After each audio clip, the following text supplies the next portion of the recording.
أعوذ بالله السميع العليم من الشيطان الرجيم. بسم الله الرحمن الرحيم. الحمد لله الذي نحمده ونستعينه ونستهديه ونستغفره ونعوذ بالله من شرور أنفسنا ومن سيئات أعمالنا. من يهده الله فلا مضل له ومن يضلله فلا هادي له. والصلاة والسلام على رسول الأمين إمام المرسلين وقائد المجاهدين حبيبنا وشفيعنا وزخرنا ومولانا محمد الفاتح لما أغلق وعلى آله وأصحابه ومن دعا بدعوته إلى يوم الدين. اللهم صل وسلم على نور الأنوار والسير الأسرار والترياك الأغيار ومفتاح باب اليسار سيدنا ومولانا محمد المختار وآله الأطهار وأصحابه الأخيار عدد نعم الله وإفضاله. رب اشرح لي صدري ويسر لي أمري واحلل عقدة من لساني يفقهوا قولي. علم الإنسان ما لم يعلم. سبحانك لا علم لنا إلا ما علمتنا إنك أنت العليم الحكيم. ولا حول ولا قوة إلا بالله العلي العظيم. ربي زدنا علما وارزقنا فهما برحمتك يا أرحم الراحمين.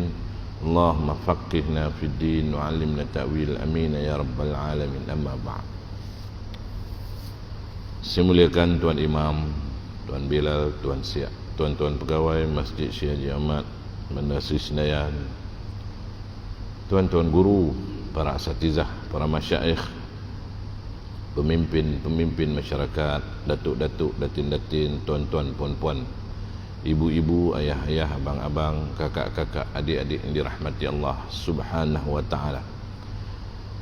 Alhamdulillah, kita merafakkan setinggi-tinggi kesyukuran kehadrat Allah Subhanahu wa ta'ala kerana dengan limpah kurnia, izin serta rahmat darinya dapat lagi kita hidup di atas muka bumi ini, dikurniakan kepada kita rezeki, nikmat yang terbesar, nikmat kehidupan, nikmat melakukan ibadah dan ketaatan kepada Allah Subhanahu wa ta'ala. Ramai orang yang hidup tapi tidak dikurniakan nikmat ibadah, nikmat melakukan kebajikan. Ramai orang Islam yang tak dapat, ya. Dan ini adalah nikmat yang terbesar kerana tujuan jin dan manusia itu diciptakan untuk memperhambakan diri kepada Allah Subhanahu wa ta'ala. Jadi kalau orang itu hidup tanpa dia taat kepada Allah, samalah dia seperti binatang. Ulaika kal bahimatul an'am bal hum adall. Allah Ta'ala sebut dalam Al-Quran, mereka itu seperti binatang ternakan, bahkan lebih teruk. Apa yang dilakukan, ada mata tidak melihat, apa yang tidak dilihat, kebesaran Allah Subhanahu wa ta'ala. Ada telinga tidak mendengar, apa yang tidak didengar, kebesaran Allah Subhanahu wa ta'ala.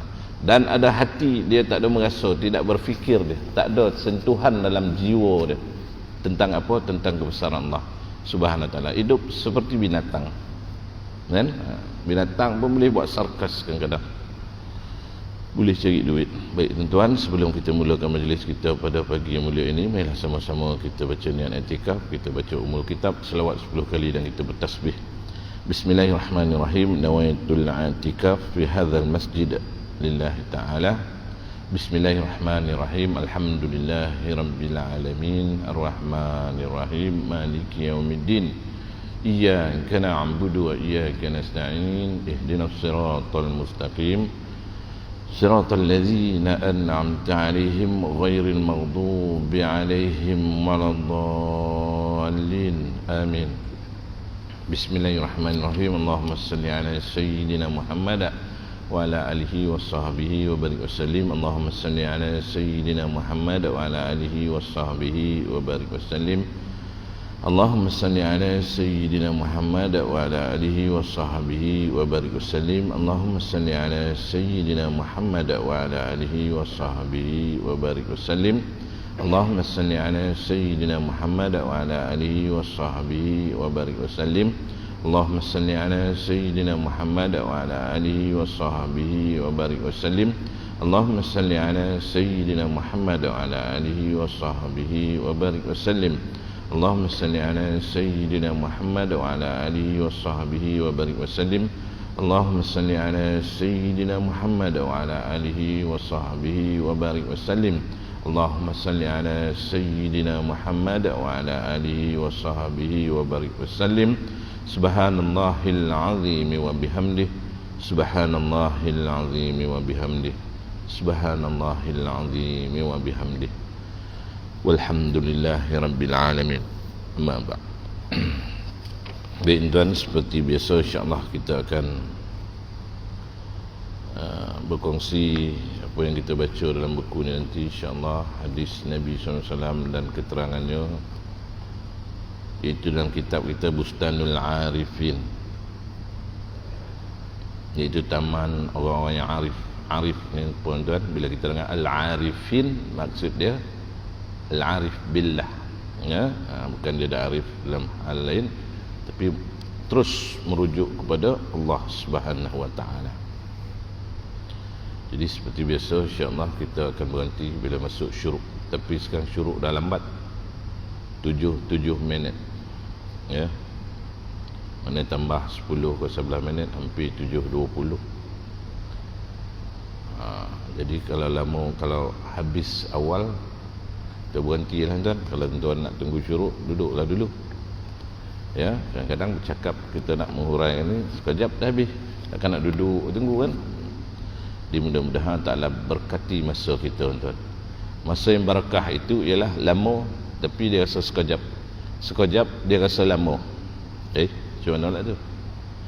Berkat itu ialah tidak mendatangkan satu kegelisahan. Ada duit banyak, dia bertenang, berkat. Dia ada duit sikit pun dia bertenang, berkat. Masa yang banyak dia bertenang, dia habiskan dengan beribadah kepada Allah, barakah.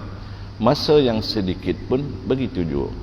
Sebab tu kalau kita tengok pengarang kitab ni tuan-tuan, Imam An-Nawawi rahimahullah ta'ala, wafat pada usia berapa tuan? Imam Nawawi meninggal usia berapa? Tak sampai 50, sekitar 46, 47 saja. Tapi tengok kitab yang dikarang tuan, Himpunan Hadis Al-Wafi, hadis 40 antara dia. Ni kitab, dan banyak lagi kitab Al-Azkar, banyak, ya, dalam usia 40 tahun. Barakah macam saya ni, sebaya dengan Imam Nawawi. Apa kitab pun tak ada, satu surat pun tak ada karang untuk manfaat ummah. Macam mana tuan? Jadi apa yang mampu kita buat, kita lakukanlah, ya. Keberkatan. Imam Syafi'i pun muda, belum usia pencen, 54, 55 meninggal. Ramai ulama-ulama kita tengok yang meninggal muda, tapi kesan dia punya dakwah dia tinggal sehingga hari ini. Itulah keberkatan, ya. Mudah-mudahan kita doakan masa kita ni Allah Ta'ala berkati, tidak mendatangkan keletihan, keresahan, kegelisahan, dan walaupun sedikit mencukupi. Nah, dia berkat tuan, walaupun sedikit mencukupi, dan kalau banyak dia tu barakah, dapat kita infak ataupun kita belanjakan pada jalan Allah. Itulah berkat. Baik, kita tengok kitab itu tuan-tuan, Bustanul Arifin, masih lagi pada hadis yang menjadi dasar kepada kitab ini, yang dihimpun oleh Imam An-Nawawi, sebanyak 29 hadis kalau ikut catatan saya,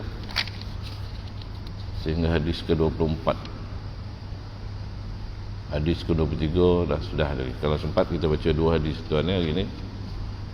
Muka surat 51. Yang ada kitab buka kitab, yang tak ada kitab, kalau ada yang nak menginfakkan kitab ni dalam RM15 dah. Kalau kita tukar tayar kita boleh dapat 100 kitab langsung.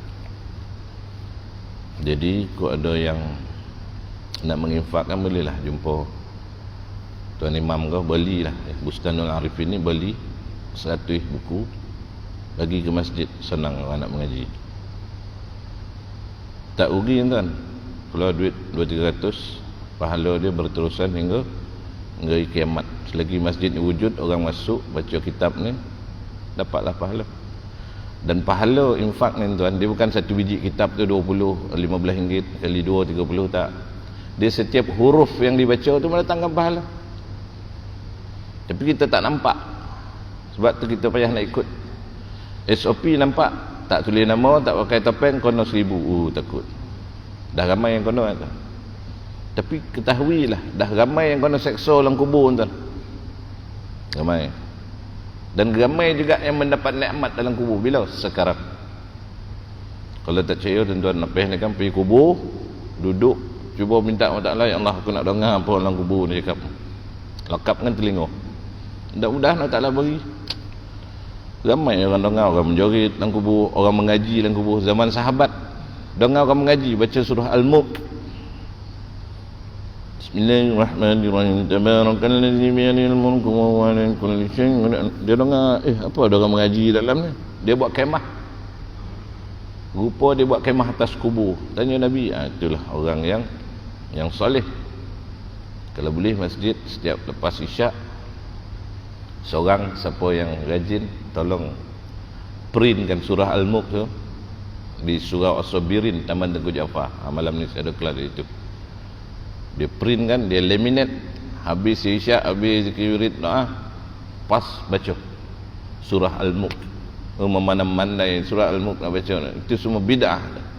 Ada hadis tuan, walaupun sebagian mengatakan hadis dhaif, ya, hadis dhaif, sebagian mengatakan hadis surah Al-Mulk.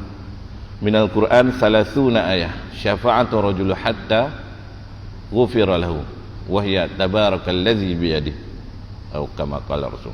Dalam Quran ada 30 ayat yang memberi syafaat kepada orang yang membaca. Itulah surah tabarakalladzi. Nabi dikatakan hadis dhaif, tak boleh baca. Bid'ah. Ada ustaz dekat itu. Berhentilah orang baca. Hadis dhaif ni apa tuan? Dhaif pada apa? Pada periwayatan.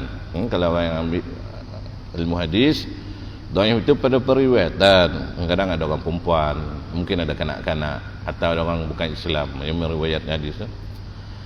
Maka dia jatuh kepada dhaif. Tapi dalam fadilatul amal, untuk kebaikan beramal, bacalah, ya. Habis isyak baca, dibaca sebelum tidur. Tapi kalau tak dibaca lepas waktu sembahyang tu, berhentilah tuan. Balik rumah kan, kita mulalah buka peti ais lah, tengok TV lah, buka handphone lah, tengok buku. Tak ada dah. Habis isyak tu tuan, imam pas kat semua orang baca 30 ayat. Kan 300 ayat, kut 300 pun kerana Allah dan Rasul, masalah dah. Baik, kita sambung tuan ya. Hadis ke-24. Takwa dan perpaduan asas keselamatan di akhir zaman. Tajuk hadis ni takwa, takut pada Allah, perpaduan, iaitu hubungan manusia dengan manusia, selamat untuk akhir zaman. Kita baca tentang hadis. Bismillahirrahmanirrahim.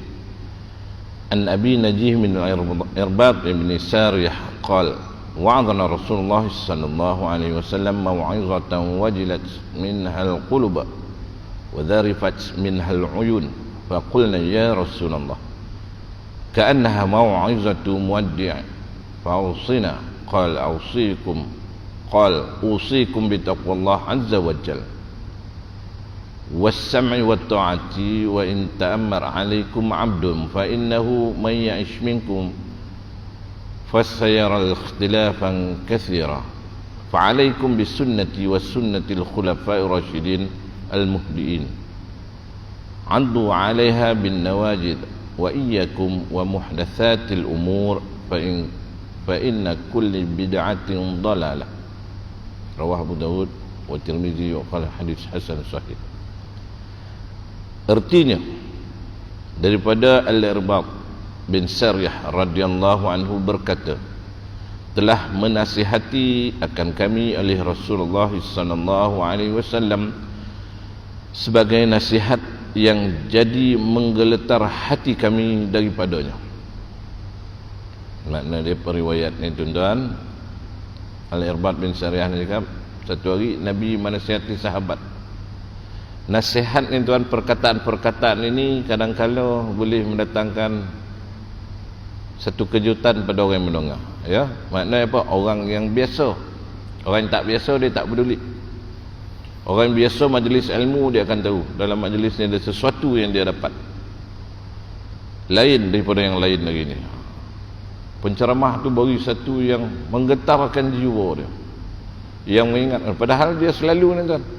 Sebab tu ilmu itu dia cahaya. Cahaya itu kadang-kadang ada yang terang, ada yang kurang terang, ada yang terlampau terang, tapi tetap terang. Dan orang yang dalam keterangan pun nak mencari terang juga. Sebab tu ahli ilmu, orang yang suka majlis ilmu, dia tak akan muak dia. Jadi menggeletar hati kami daripadanya dan mengalir air mata kami dari sebab mendengarnya. Kenapa? Mesti ada sebab. Lalu kami berkata, wahai Rasulullah, seolah-olah nasihat ini nasihat yang hendak meninggalkan kami buat selama-lamanya. Nabi beri nasihat ni, sahabat rasa tak pernah Rasulullah cakap macam ni. Maka sahabat pun menangis. Ya Rasulullah, ini ke antara yang terakhir. Macam tu tuan. Sebab tu kita alert nama dia. Mak ayah kita, orang yang kita baik, kalau dia bagi satu kita dengar tuan. Ya, sebab tu kita ni digalakkan untuk berpesan kepada anak cucu kita. Apa pesanan dia? Kalau ayah dah tak ada, kalau atuk dah meninggal, kau jangan lupa doakan. Nah, tu orang soleh tu ada pesan pada zuriat. Walaupun anak cucu kita tu tak berapa nak ingat, nak semayang pun malas, tapi dia akan teringat satu hari atuk lu pernah pesan, ayah dulu ada pesan. Dan satu, sementara saya ingat ni, saya nak beritahu tuan, pesan kepada waris kita juga berkenaan dengan hutang. Hutang ni tuan, dia hutang ni ada dua bahagian. Orang yang berhutang yang tidak berniat untuk bayar hutang, satu part. Orang yang berhutang tetapi berniat untuk bayar dan bersungguh-sungguh untuk bayar. Yang ini ada di hadis dia, Allah Ta'ala akan bayar hutang dia. Cara mana? Ulama sebut sama ada diberi dia rezeki supaya dia dapat hutang ataupun dia ampun dengan dia punya kesalahan. Tapi dia kena ada niat untuk membayar. Jangan ambil lepas tu niat nak menipu. Jadi bab hutang ni, kalau orang tu tak ada niat, tak ada usaha untuk mengganti hutang, dia akan tergantung amalan. Maka macam mana? Pesan dengan waris, kalau ayah mati, kau kena buat lafaz dia, kalau ada hutang si mati, ayah aku ni bermula hari ni tertanggunglah ke atas aku hutang tersebut. Maknanya berpindah. Kalau dalam bab hutang orang hidup, kita panggil al-hiwalah. Al-hiwalah macam mana tuan? Dia ni ada hutang dengan orang ni 1,000, orang ni ada hutang dengan orang ni 1,000. Orang ni cakap, sekarang ni aku pindahkan hutang aku yang 1,000 kat kau tu kepada dia, kami tak terus pada dia sebab aku ada duit dengan dia 1,000. Faham tak? Hiwalah, tukar. Maknanya dia dah tak berhutang ni dah, tapi orang ni pula berhutang, sepatut berhutang dia, orang ni terus berhutang dengan pihak ketiga. Tapi make sure pihak ketiga tu dikenalkan ataupun dia tahu. Jangan kita bercakap, orang tu ada hutang, aku pilih minta, dia pun tak kenal nak minta macam mana. Ambil sebab tak edit lah. Dia kenal si Polan tu, dia pun beritahu orang ni, sekarang ni macam ni, yang kau hutang 1,000 tu kau terus bayar pada dia, tak payah bayar kat aku ya. Jadi kita pernah beritahu, waris kena cakap, bermula hari ni segala hutangnya tertanggung ke atas aku, free of, orang tu dapat free ya. Waris lah ya, suruh kawan, tak nak kawan lah, 1 juta hutang siapa nak mikul kan. Jadi waris begitu, maknanya tertanggung atas aku tu daripada harta dia ke, daripada insurans dia ke, dia ambil kisah untuk bayar lah. Tapi si mati selesai, maknanya orang lain ambil tanggungjawab. Macam tu dia. Jangan kalau dia ada hutang, datanglah ambil pada saya sebagai waris. Dalam kurungan, kalau ada duit aku bayar, kalau tak ada lain kali lah kan. Ya, kerana macam tu kita pun sama. Kalau ada waris kita yang kita kasih meninggal, kita pula satu orang yang berduit atau berharta, kita beritahu, segala hutang abang saya ni bulan hari ni tertanggung ke atas saya. Maknanya apa yang dia hutang ni sebelum dia meninggal, saya tanggung, mulai saya ambil alih hutang dah. Jadi tuan, kalau ada dia hutang, datang ambil dengan saya. Dia kena macam tu, dia punya lepas dia ya. Jangan kalau dia ada hutang, ambil lah pada saya. Maknanya kau ada, tak ada, tak boleh. Maknanya kita pikul ya. Maka sebab itu, maka berwasiatlah olehmu akan kami. Lalu baginda bersabda, aku berwasiat kepada kamu supaya kamu sentiasa bertakwa kepada Allah Ta'ala. Takwa ni tuan-tuan, iaitu melakukan apa yang disuruh, meninggalkan apa yang ditegah, dan ia adalah wajib fardu ain kata seorang, sebab tu salah satu daripada rukun khutbah ialah menyuruh orang bertakwa. Ittaqullah. Kalau imam tak baca, tak sah khutbah kan? Pesan orang untuk bertakwa. Ya ayyuhallazina amanu taqullaha haqqa tuqatih wa la tamutunna illa wa antum muslimun. Wahai orang beriman, bertakwalah kepada Allah dengan sebenar-benar takwa, dan janganlah engkau mati melainkan sebagai orang Islam. Maknanya kalau kita tak berapa Islam tuan, jangan mati dulu. Pastikan kita Islam. Boleh tentu lah mati, mestilah kita tentukan sebelum kita mati kita Islam. Pagi Islam, tengah hari Islam, petang Islam, malam Islam. Maka timbullah persoalan, Islamkah kita? Ada orang pagi dia Islam sampai waktu duha, masuk tengah hari dah tak apa nak Islam lah. Maksud apa? Maksud dia melanggar hukum lah kan? Kita kena Islam semua, ibadah kita Islam, makan kita Islam, riadah kita Islam. Bila potong kayu biskal dah menampakkan aurat, pakai baju tapi telanjang, kotat. Kalau ada orang perempuan, anak-anak perempuan kita bagi tahu, nak kayuh biskal, kayuhlah 1000 km bantai lah. Janganlah pakai pakaian yang tak Islamik. Nak pakai kotak-kotak, atuk tu kayu biskal baru 2 hari terlanggar pokok, bam, patau melilau manang di pandang kanan. Dalam kotak striking, merah, kuning, hijau, biru, macam ular sampah. Jangan kan? Bersenam-bersenamlah. Tadi kita dah pergi masjid, kita dengan kuliah, kan kita nak bersenam dah. Orang lelaki pun sama. Situ ada cadang cita-cita nak kayu biskal. Tapi bila tengok kan kita tak berjemaah kayu kan, tak ni pula. Dah ramai perempuan lelaki, suami isteri. Dalam kepala kita ni tuan dah ditanamkan, biasalah ni, normal lah kan, selalu maknanya normal lah, semua orang kayu biskal pakai kotak. Tak ada normal lah tuan. Islam itu Islam. Ya ayyuhallazina amanu dukhulu fis silmi kafah. Wahai orang beriman, masuklah kau ke dalam agama Islam keseluruhannya. Lahir Islam, membesar sebagai Islam, kahwin sebagai Islam, mati Islam. Kita tak, berkata almarhum Datuk Ismail Kamus, lahir Islam, marhaban semua, cukup jambul. Lepas tu tak Islam balik, tak ajar anak semayang, tak semayang. Kang nak kahwin, Islam balik, ikut rukun Islam, cara Islam, semayanglah masjid. Yang uzur tak uzur, orang perempuan duduk, jangan. Akad nikah, orang perempuan yang uzur, jangan duduk, tak boleh duduk dalam masjid. Dia tidak boleh i'tikaf. Maksud i'tikaf tu bukan niat i'tikaf. I'tikaf tu maksudnya berhenti dalam masjid. Tapi kalau orang yang berhenti dalam masjid tak berniat i'tikaf pun tak dapat pahala kan. Duduk dalam masjid, kena halau dak bini duduk.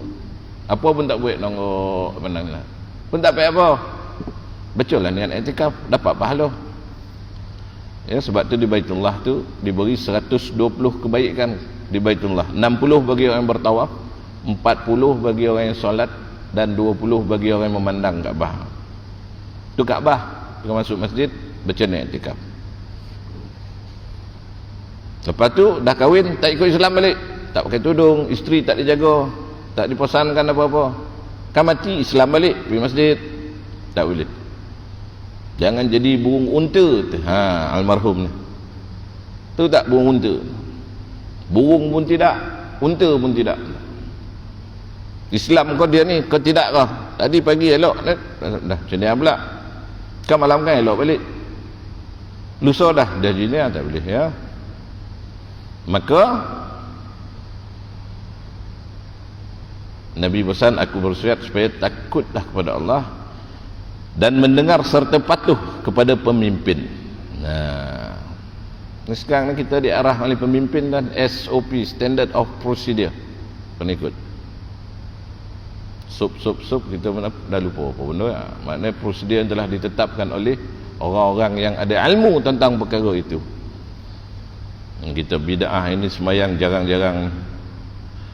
Nabi cakap sufakum, apa-apa saf, luhkan saf, ni dah jarak ni. Ni semua Yahudi tak ada semayang kita. Jadi kita tengoklah, kalau kita nak buat kajian sendiri pun kita tengok Masjidil Haram je noh. Saya hari-hari dapat post daripada sahabat yang ada di Mekah, solat di Masjidil Haram, jarak. Di Masjid Azhar di Kairah di Mesir pun jarak. Semua ulama-ulama masa ada, kalau semua ulama tu nak ikut Yahudi. Pandemik. Makna pandemik ni apa tuan? Pandemik ni dia kalau biasa dipanggil wabak. Wabak ni satu tempat. Kalau dulu di China, pandemik ni satu dunia.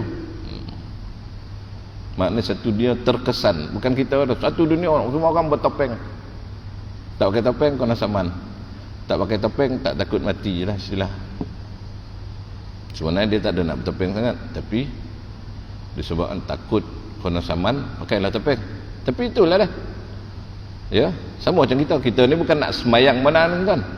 Kalau ikut kita nak tidur hari Minggu ni, tapi sebab kita takut pada Allah SWT, kita bangun semayang. Tuan-tuan perasan tak? Bukan takut kat bini lah, kita takut pada Allah SWT. Aku ni kalau ikut nafsu, aku nak tidur. Tapi itulah orang yang ada ciri-ciri takwa dalam diri dia. Dia takut pada Allah. Takwa ada takut lah tuan ya. Kita terjemah bahasa Melayu, takwa ada takut. Jadi bila ciri-ciri takut, dia meninggalkan kehendak dia, lalu dibuat kehendak yang ditakuti dia. Apa kehendak Allah SWT? Bangun dan semayang. Apa kehendak kita? Tidur dan bergiang-giang. Sebab tu dalam agama ada had, ada hudud, ada sempadan. Perempuan, kita nak perempuan tu, tapi tak boleh, ada had dah. Hop, sampai sini berhenti. Jangan pandang, merasa zina mata. Jangan itu, jangan ini. Nak minum, nak mabuk-mabuk ni hai walau suka, tak boleh. Ni tak boleh, ini tak boleh, mendedahkan aurat tak boleh, habis semua tak boleh apa. Dunia itu senjata bagi apa? Penjara bagi orang mukmin dan syurga bagi orang yang bukan Islam. Penjara boleh buat macam-macam tak tuan? Tak boleh. Ni tak boleh, itu tak boleh lah penjara. Duduk. Tapi bila dah masuk syurga nanti, itulah balasan bagi orang yang menundukkan nafsunya. Dia bukan buang nafsu tuan, nafsu tak boleh buang. Tipu lah kalau cakap saya dah buang nafsu, saya tak ada nafsu tu. Dia tak boleh hidup dah, nafsu dah tak ada, makan pun tak mau ya, apa pun tak buat, kahwin tidak, makan tidak, bercampur orang tidak, berjalan tidak, nafsu dah tak ada. Nafsu tidak boleh buang, dia ditundukkan sahaja. Jadi pemimpin dah cakap macam tu, kita ikut. Sebab berbeza keadaannya semasa elok dengan tak elok. Porang dengan aman lain dia punya pekah dia. Sehat dengan sakit lain fikah dia. Orang sehat semayanglah macam elok-elok. Jangan sehat semayang duduk. Semayang sunat boleh, semayang fardu nak duduk macam orang sehat tak boleh. Dia macam orang sakit tak boleh.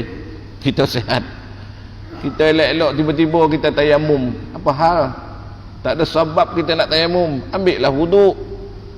Elok-elok kita pergi jamak semayang, apa kes? Bekerja yang boleh menjamakkan semayang, kok doktor pakar lain kan, dia walaupun tak musafir. Kita jangan keliru, jamak qasar ni dia bukan cerita musafir. Jamak kalau orang tu dia ada masyakkah, kesusahan, dia jamaklah semayang, dia operate daripada waktu zuhur kan sampai asar, dia keluar kan, tak apa-apa berlaku, mati pasien tu, dia kena siap kerja dia. Maka dia berniat untuk mentakhirkan zuhur dia. Ya Allah, aku takhirkan zuhur aku ni ke dalam waktu asar. Selesai ni kan aku sembahyang zuhur ke dalam asar. Tapi yang kita main game tengok WhatsApp kita takhir pula, ya Allah sibuk betul lah aku takhir. Tak ada kono tuan, tak ada melibatkan nyawa. Jangan kita ubah-ubah. Itu nama kepembohongan dalam beribadah. Bohong kita, taklah kita bohongan. Kan? Tapi berdoalah. Kalau kita bangun malam tak mampu, berdoa. Ya Allah, patut tahajud ni, ya Allah ampun. Baca lah subhanallah walhamdulillah wala ilaha illallah wallahu akbar wala haula wala quwata illa billahil aliyyil azim.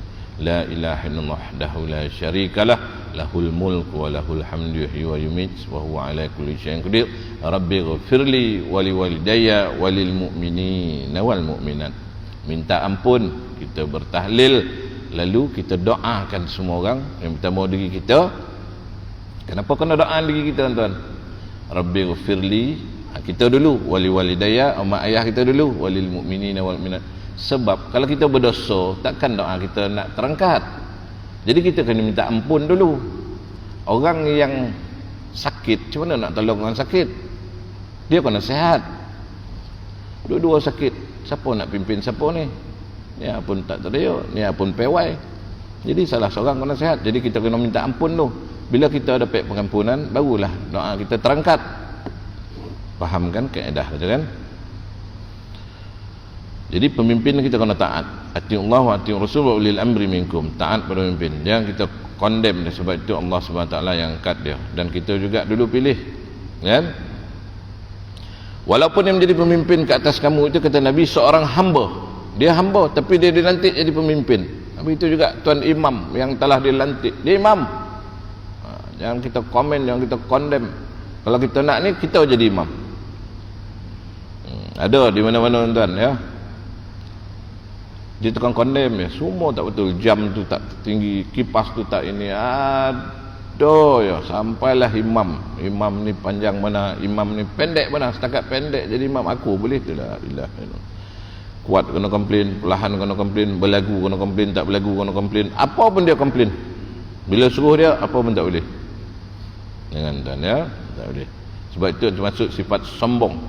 Sombong itu apa? Menolak kebenaran dan memperlekeh orang lain. Itu sombong tuan. Dia ni tak ada boleh pakai tuan. Semua orang tak boleh pakai. Yang boleh pakai dia seorang. Jangan tuan ya. Hendaklah berkata yang baik ataupun diam, kata Nabi SAW. Itulah antara ciri orang yang beriman kepada Allah dan hari akhirat. Jadi walaupun yang memimpin itu seorang hamba, hamba ni hina tuan. Ya. Ataupun orang bawahan dia, kita tak berapa nak ni nah. Dia jadi pemimpin, maka hendaklah kita taat dan dengar apa yang diarahkan. Maka bang, siapa di antara kamu yang akan hidup lama, pasti ia akan melihat perselisihan yang banyak. Orang yang umur dia panjang, dia melalui banyak zaman. Zaman Jepun, zaman orang putih, zaman dia akan tengok banyak perselisihan daripada dulu sampai sekarang. Nabi dah cakap kan, oleh kerana itu maka peganglah sunnahku. Nabi cakap peganglah sunnahku. Sunnah Nabi ini dia sentiasa relevan sepanjang masa. Tuan-tuan pakai serban, relevan sepanjang masa. Pakailah, tak ada masalah. Tuan-tuan nak pakai jubah, tuan-tuan nak bercolak, tuan-tuan nak pakai minyak wangi, tuan-tuan nak bersugi. Ya, itu sunnah-sunnah yang kita nampak zahir pada tubuh badan seorang. Antara lain sunnah sembahyang jemaah, solat rawatib sebelum sembahyang. Itu mustahak tuan. Kita ni sembahyang wajib kita wallahu alam. Entah akan lulus, entah akan tidak. Macam ke universiti, carry mark tu, kalau tak lulus final exam 40 markah, carry mark 60. Tak boleh lepas lah kan, kalau carry mark tak cukup. Assignment lah, assignment. Jadi sembahyang sunat ni dia menutup kekurangan salat wajib, salat fardu ni. Jangan kita sombong mana. Kita ni banyak melakukan kesombongan tanpa kita sedari. Kita memperlekehkan sunat-sunat ni. Jangan. Sebab sunat ni nanti akan ditanya di akhirat. Yang pertama disoal tentang solat. Allah Ta'ala cakap cek solat. Bukan Allah Ta'ala tak tahu, Allah Ta'ala maha mengetahui. Tapi untuk pedoman pada kita supaya kita tahu bahawa sembahyang itu perkara yang pertama diperhitung, dipertanggungjawabkan. Mereka mendengar sembahyang okey, nah, cukup 5 waktu tapi banyak yang terbarai. Sembahyang ingat macam-macam, berapa persen ingat, banyak tu lah markah ni. Jadi sembahyang sunat, tak ada cek, cuba cek amalan sunat, tak ada. Ajo diam.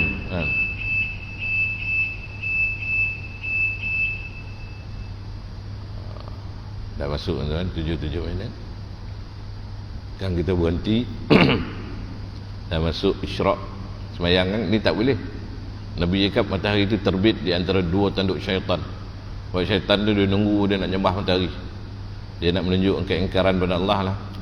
Jadi kita tak boleh, kita kena lanjutkan sikit, 10 ke, boleh 2 boleh 3 boleh 4 minit. Tapi jangan lebih 28 minit lepas syuruk dah masuk duha pula. Waktu dia tu disempadankan lah untuk kita buat isyraq. Lepas isyraq nak buat duha boleh, tak ada masalah. Waktu tu pun tuan tu nama had sempadan. Kita follow lah.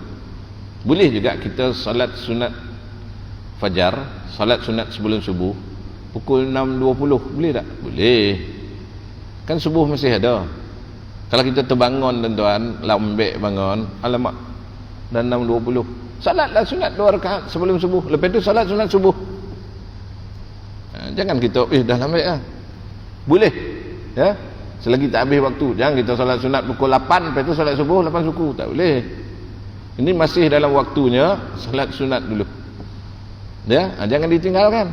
Sebab apa? Salat sunat subuh itu lebih baik pada dunia dan segala isinya. Orang lain ada satu daerah dia punya, kita satu dunia kita punya. Tapi kita tak peduli. Jadi amalan sunat pun tak ada, amalan wajib pun terbagai. Apa tuan? Bau. Bau. Penuh umbanan. Baru menyesal. Tak apa minit. Tapi jangan buat kerana terpaksa. Sebab sesuatu yang dibuat kerana yang lain dia tak jadi tuan. Orang semua sembahyang sunat, aku seorang yang tak sembahyang ni. Aku sembahyang lah, tak boleh, berdosa. Lagi besar dosa. Lakukan kerana Allah. Orang yang hari-hari buat tuan, akhirnya dia akan datang ikhlas. Kita daripada budak dulu, memang kita sembahyang tak apa-apa. Cikgu suruh, mak ayah kita suruh, nak pergi main, solat tu. Pasal nak pergi main, kita sembahyang. Tu budak. Budak yang tak balik, yang tak dipertanggungjawabkan atas dia amalan. Tapi kalau dah 50 pun sembahyang kerana yang lain, memang hancur lah tuan. Bini juga, abang nak kayu biskal, abang solat tu, dia pun sembahyang. Apa macam ya? Lepas tu kena lentung, dia tahu mati. Macam mana tu? Orang yang kerana Allah tuan, dia rindu. Orang yang menunggu solat, selepas waktu solat dia mati syahid dia, markah dia. Lepas subuh ni Kang Zuhur nak, hari ni nak pergi Banting, nak sembahyang Zuhur kat mana masjid sana buka ke tidak? Dia teringat nak sembahyang kan tu, mati dia sampai kat sepanggung, maka mati dia, mati syahid. Itulah orang mencari rezeki kerana Allah. Mana jadi dia mencari menerkahkan keluarga dia. Atau orang yang tengah mengkhidmati ibu bapa dia, orang yang mati dalam bekerja, orang bomba, askar polis dan mati syahid. Sebab apa? Dia dengan rezeki yang dia terima, jadi dia menafkahkan keluarga dia. Orang yang mengkhidmati ibu bapa dia, mak dia suruh pergi beli tafufah, gung terlanggar kobau, meninggal, mati syahidnya. Sebab apa? Taat kepada ibu bapa itu perintah Allah Subhanahu wa taala. Dia menjalankan amanah ni dengan baik. Sebab tu kita kena ingat kan, jangan kita fikir aduh kan nak kena semayang lagi dah. Itu balon tuan, musibah tu. Orang yang dengar azan tu dia gembira, itu tanda baik tu. Dah azan, orang bilang cepet. Ataupun dia sebelum azan tengok jam, berhenti ni, tak lama nak azan, dia pun bersiap-siap. Orang ni cap tuan, mati dia mesti husnul khatimah. Maknanya dia kesudahan yang sangat baik. Tapi kalau dah azan, sekejap dah azan masuk, dia dengar azan tu macam aduh nak kena semayang ni, tak semayang kan. Ni jenis orang ni, dia dengar azan pun dia dah lepeh dan maka orang taklah borekkan hati dah. Sebab tu solat itu sangat berat, kecuali ke atas orang yang khusyuk. Khusyuk ni pun dia memang suka nak semayang. Sebab tuan, kita ni kalau tak suka satu perkara, jangan kita buat, tak jadi. Anak kita tak nak ambil kos, jangan dipaksa, tak menjadi dia belajar nanti.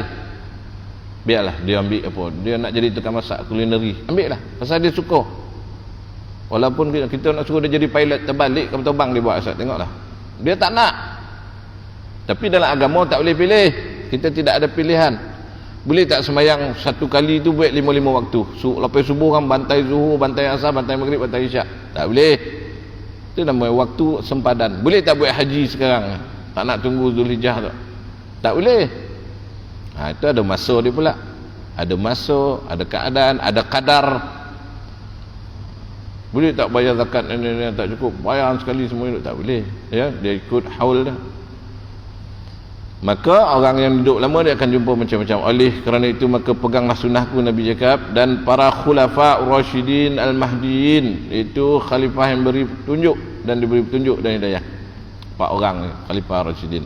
Jadi senang tuan, orang yang membenci khalifah ar-rasyidin ialah orang yang tidak mengikut sunnah Nabi. Orang yang tak mengikut sunnah Nabi, perintah Nabi, ialah lari akidah dah. Kita tengok puak-puak yang membenci sahabat Nabi yang berompek ni, nanti tak boleh pakai tuan, ya. Dan adalah kamu gigit sunnah-sunnah itu dengan geraham kamu. Apa maksudnya tuan? Gigi geraham kat mana? Kat tepi ni kan, depan ni gigi taring, lepas tu gigi kacip. Doktor gigi dia tahu tu geraham ada berapa batang, 8 ke 6 ke. Gigit dengan gigi geraham ni tuan, kuat dia semacam dia kuat. Kalau tak percaya balik kan tuan-tuan ambil kain, tuan-tuan gigit dengan gigi kacip, suruh orang rumah tarik. Sakit, kita lepaskan. Tapi kalau gigit dengan gigi geraham, tarik, kita boleh berjalan. Dia tak sakit. Gigi geraham tu kuat. Maksud dia gigitlah kuat-kuat, peganglah teguh-teguh, jangan nak confuse. Boleh ke? Tak boleh ke? Boleh ke tak boleh ni? Boleh ke tak boleh? Dan tinggalkan segala perkara yang baru diadakan di dalam agama, kerana setiap bid'ah itu adalah sesat. Ini pengakhir tuan. Apa perkara baru dalam agama ni yang direka cipta? Apa yang direka cipta yang Nabi tak buat, dia buat? Apa contohnya? Contohnya tadilah semayang. Dia semayang sekali rap lah. Hari ni aku dia semayang subuh, lepas subuh dia semayang zuhur, lepas tu asar di jamak semua semayang. Lepas tu dia cakap tak pun tak payah semayang. Semayang tu kerja tubuh. Itu semua menunjuk itu dengan manusia. Yang penting kerja hati. Zikir, semayang itu zikir. Wala zikrullahu akbar. Semayang itu zikir yang terbesar. Jadi kita zikir je. Kita ingat kita semayang, dah semayang lah tu. Ini perkara baru yang diada-adakan, sesat. Ataupun apa yang tuan? Ataupun satu perkara yang dia orang menafsir Quran salah. Fankihu ma qabalakum minan nisa'i mathna wa thulatha wa ruba' fa in khiftum alla ta'dilu fawahidah. Nikahilah mana-mana perempuan yang kau kendaki, 2, 3 atau 4. Kalau kau takut tidak dapat berlaku adil, cukuplah seorang. Ada orang menafsirkan nikah perempuan tu 2 dan 3, campur 3, 5, campur 4, 9, campur 1, 10. 10 bini. Korang tak faham dah. Ni cara dia. Dia 10. Maka pengikut dia pun aku nak 10 juga, ikut juga dia. Ramai ajaran sesat ada pengikut dia. Sebab apa? Sebab dia nak mudah. Sebab tu orang kafir Quraisy tak nak masuk Islam. Bila kau masuk Islam, kau tak boleh minum arak, kau tak boleh berzina, kau tak boleh ambil orang punya harta, kau tak boleh macam-macam, tak boleh. Janganlah kita lawan Islam. Jadi tuan-tuan pun dirahmati Allah Subhanahu Wa Taala. Jadi bid'ah. Habis tahlil apa semua tu bid'ah apa tu? Nabi buat tak? Ulama dulu dah tengok tuan. Kata Imam Syafi'i, bab menghantar pahala. Imam Malik, Imam Syafi'i, Imam Hanafi cakap cenderan-cenderan. Imam Syafi'i cakap sampai jika diniatkan. Sebab apa? Berdasarkan hadis innamal a'malu binniyat. Setiap perkara tu mestilah diniatkan. Sebab tu dalam agama ni tak ada cincai-cincai tuan. Saya ni tak ada niat nak sakit hati awak. Orang tu hati dah sakit. Tak payah niat, orang dah tahu dah. Ini perbuatan yang tidak baik, ini perbuatan yang tidak berakhlak. Saya tak berniat sebenarnya nak menyakit, dan tak ada. Ya. Maknanya tadi kalau dia buat satu tu mesti dia ada tujuan. Jadi diniatkan. Tahlil, zikir, doa, dihantar pada si mati, dikirimkan. Ini adalah ulama dah tengok apa hadis dan mereka buat. Ya. Tahlil, talqin, sekarang tak boleh talqin. Tapi ucapan nak bagi tahu talqin tak boleh, dia lebih panjang daripada talqin. Baru ni saya menghadiri satu pengumuman dengan kawan. Tuan-tuan, sekarang SOP kita tak boleh talqin. Sebab apa? Talqin tu dia ambil masa dia bercakap tu lebih panjang daripada talqin. Jadi signifikan dia tu kita tak nampak. Tapi tak apalah, kita ikut ialah SOP. Sebab SOP tu standard ikut orang yang dekerit tu lah. Dia macam mana dia nak buat kan. Majlis ilmu tak boleh tu. Tapi mesyuarat lagi lama daripada majlis ilmu tu. Jadi macam itulah contoh tuan-tuan ya. Kita ikut ialah supaya kita selamat di dunia wal akhirah. Dan bid'ah itu sesat, maknanya bid'ah ni dia ada-adakan.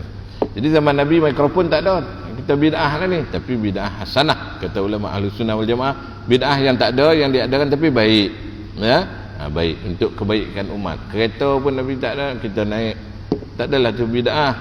Ya. Maknanya bukan sesat tapi ada manfaat. Kita kena faham.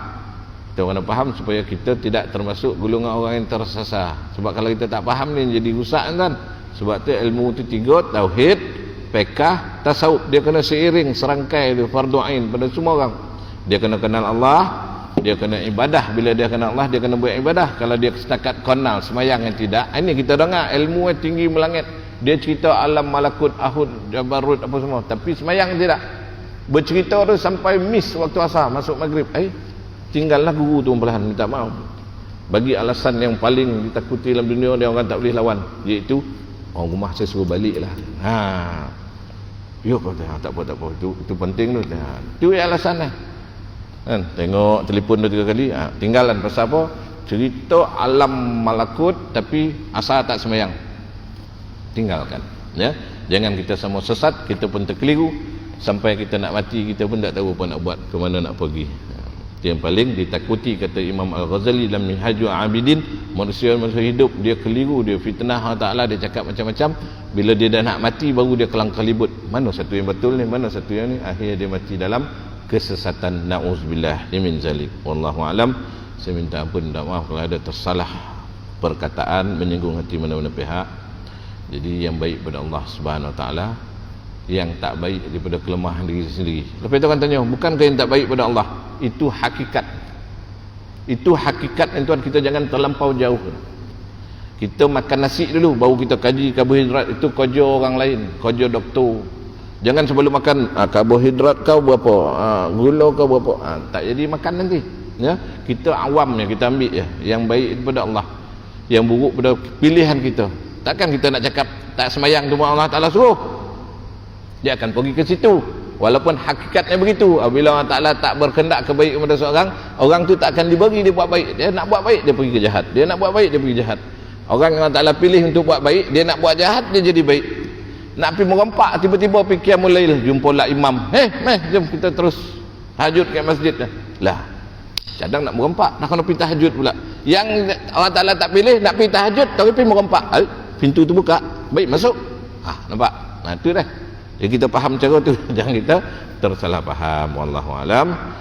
Jadi hari demi hari kita tambahlah amal ibadah kita, kita perbaiki. Ada bab harta kita bagi sedekah, bab nasihat kita nasihatkan orang, bab pertolongan tubuh badan kita tolong orang, bab keluarga kita bantu semua orang, yang paling khusus ahli keluarga selamat daripada api neraka. Itulah yang Nabi kehendaki daripada kita sebenarnya, yang kita tak nampak, yang kita nak masuk neraka, padahal Nabi nak selamat kita daripada api neraka. Wallahu alam. Auzubillahi minasyaitonirrajim. Bismillahirrahmanirrahim. Alhamdulillahirabbil alamin wa bihi nasta'in. Wassalatu wassalamu ala rasulil amin wa ala alihi wa sahbihi rasulillah ajmain. Allahumma rabbana ighfir lana dhunubana wa liwalidayna warhamhuma kama rabbayana shighara. ولجميع المسلمين والمسلمات المؤمنين والمؤمنات الأحياء منهم والأموات برحمتك يا أرحم الراحمين. اللهم لا مانع لما أعطيت ولا معطي لما منعت ولا رد لما قضيت ولا ينفع ذا الجد منك الجد. اللهم أعنا على ذكرك وشكرك وحسن عبادتك. ربنا آتنا من لدنك رحمة وهيئ لنا من أمرنا رشدا. ربنا آتنا في الدنيا حسنة وفي الآخرة حسنة وقنا عذاب النار وقنا عذاب النار وقنا عذاب النار. وصلى الله على سيدنا ومولانا محمد النبي الأمي وعلى آله وصحبه وبارك وسلم. سبحان ربك رب العزة عما يصفون والسلام على المرسلين والحمد لله رب العالمين. تقبل الله منكم. السلام عليكم ورحمة الله وبركاته.